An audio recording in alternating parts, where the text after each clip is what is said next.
Malam itu aku terlalu letih untuk meneruskan perjalanan. Mata aku berat, kepala terasa berpusing dan aku tahu kalau aku paksa juga memandu, mungkin aku tak sampai ke rumah. Di tepi jalan kecil yang sunyi, aku ternampak papan tanda bilik RM30 satu malam.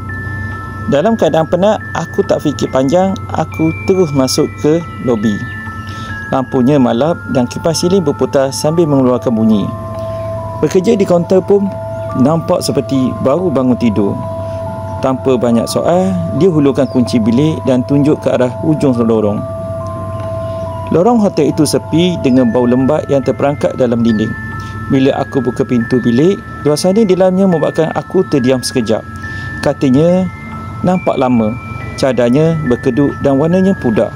Lampu kuning di siling berkelip perlahan seolah-olah tak pasti sama ada ingin menyala atau padam.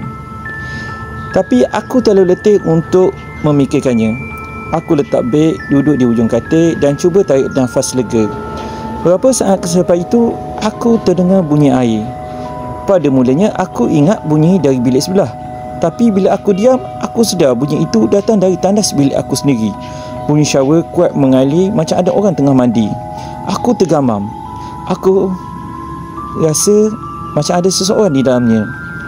Aku bangun perlahan-lahan dan berjalan menuju ke pintu tandas. Aku nampak kuat keluar. Pintu itu bergetar sedikit, seperti ada seorang bergerak di dalam. Jantung aku mula berdenyut laju.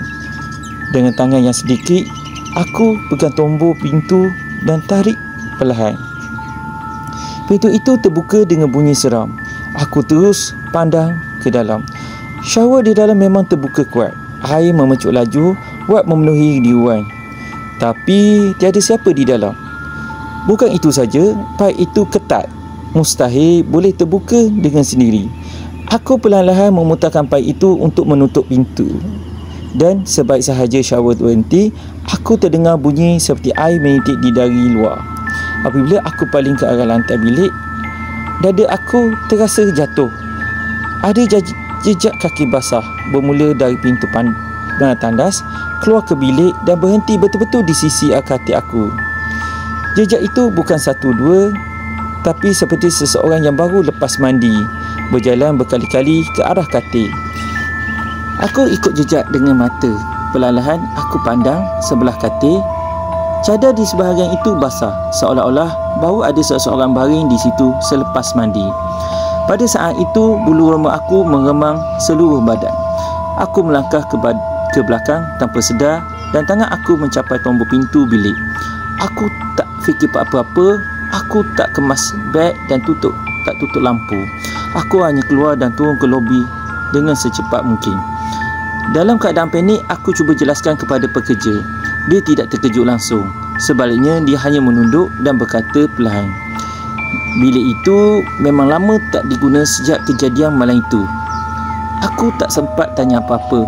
Aku terus keluar dan masuk dalam kereta. Aku hidupkan enjin dan pandu pergi tanpa menoleh ke belakang.